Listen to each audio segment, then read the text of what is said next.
It is my great honor to present our next guest. I met Aron Tuff 4 years ago at Ware State Prison in Waycross, Georgia. Mr. Tuff was serving a sentence of life without the possibility of parole for possession with intent to distribute 0.3 of a gram of drugs. And I'll say that again, for 0.3 grams of cocaine. Mr. Tuff, then age 60, a veteran of the United States military, had been sentenced to live out the remainder of his days in a prison cell. And when we met, Mr. Tuff was 20 years into that sentence.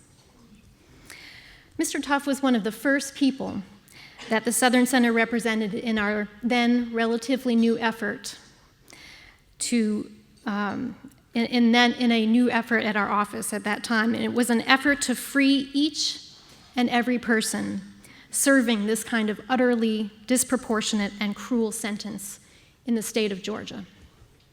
The whole staff has been involved in this campaign, led by my wonderful colleagues Atia Holly and Patrick Mulvaney. And I'm happy to report, as you heard on that video, some significant successes to date. In the past 5 years, the Southern Center has freed 21 people who were serving years or decades or more in prison for drug-related conduct. Now,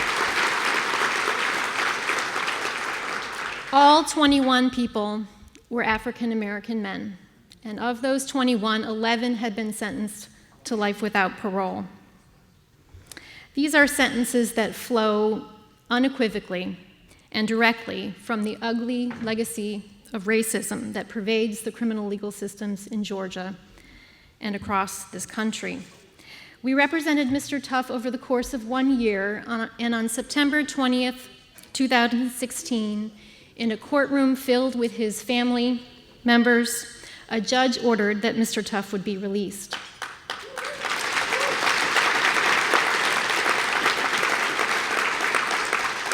He went home later that day, having served 21 years and I think 21 days in prison. Representing and getting to know Mr. Tuff has been one of the great privileges of my time at the Southern Center. A kinder, more gracious person you will not meet. Mr. Tuff is a person of conscience, a speaker of truth, and a fighter for justice.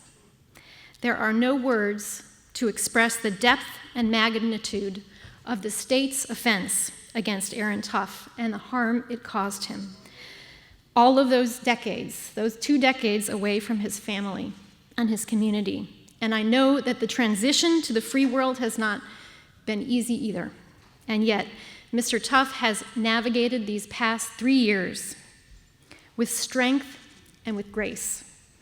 He knows, as we do, that there is so much more to do and that we can't forget the people who are still in the grip of the system. Mr. Tuff now lives with his brother in Moultrie. He's part of a small but active Muslim community that works on health and social justice issues.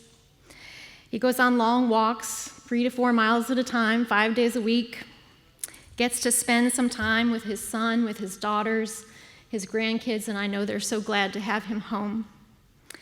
And I'll end with this thought. There are many days when the work that we do at the Southern Center is hard, it's grim, it's frustrating, and we lose a lot, and it can be discouraging. And I know many of you in this room will know that feeling.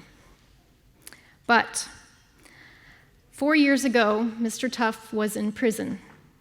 And this morning, together, we toured the National Museum of African American History and Culture in our nation's capital, Washington, D.C. And tonight, Mr. Tuff has been generous enough to share some of his perspective. For all of those bad days, this is a great one. It's my pleasure to welcome Aron Tuff to the stage.